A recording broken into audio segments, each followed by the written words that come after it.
All right, I want to tell you about the Trump Organization's latest endeavor. The company, which of course is run by the president's family, is getting into the cell phone business. This is a look at a mock-up of the gold-colored Trump-branded phone. It's called the T1 phone, which they say perhaps aspirationally will be made in the U.S.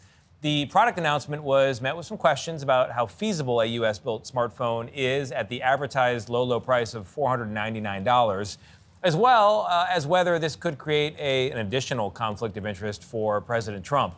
Along with the cell phone, the Trump Organization also plans, and this is interesting, to launch a virtual prepaid service operated by something called Trump Mobile. All very strange sounding, but by the way, the Trump family are not alone in this. They're not the only ones getting involved in these types of networks. In fact, earlier this week, the hosts of the Smartless podcast, Jason Bateman, Sean Hayes, and Will Arnett, announced that they are launching a similar phone plan.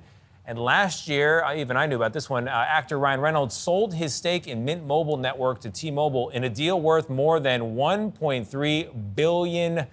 It's still shocking. So much money. So, could cell phone carriers be the new frontier of celebrity-branded products? Here to help us understand what exactly is going on is the executive editor of The Verge, Jake Kastrenakes. Jake, thank you very much for joining us. I really appreciate it.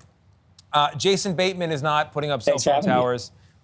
I don't think Donald Trump is putting up cell phone towers. So how do these networks actually operate? No, you're completely correct. So I think you can think about it as there are two different types of cell phone companies, right? There's your traditional big ones like AT&T, Verizon, T-Mobile, and they're the ones that are doing the hard work, right? They're going around the United States, they're putting up cell towers, they're running cables, they're acquiring spectrum, they're building out these very expensive and labor-intensive cell networks. Then there's everybody else, and these are what are known as MVNOs, mobile virtual network operators. And basically, these are companies that piggyback on those larger companies. They will rent bandwidth from these companies and then package it, bundle it, and resell it. And so that's how you get your Ryan Reynolds starting a cell phone company. That is how you get Smartless starting a cell phone company. And it's how you get all the way to the Trump Organization launching Trump Mobile this week. Can anyone set up a network? Could I have mom and dad's free cell phone service and just include my family? Can I get a better rate that way?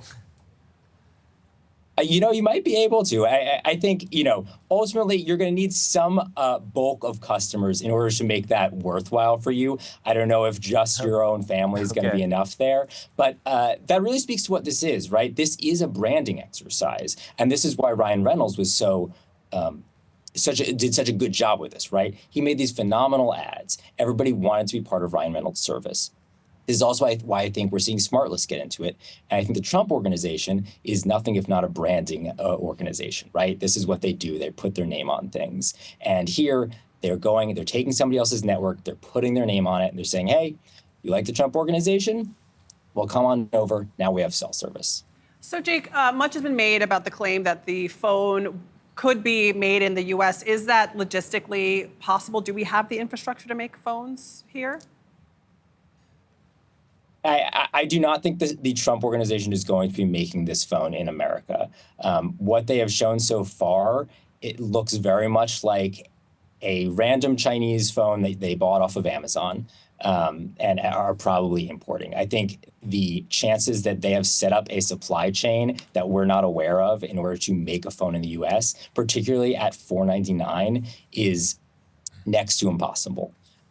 So I'm not sure what they're saying is going to be made in the U.S.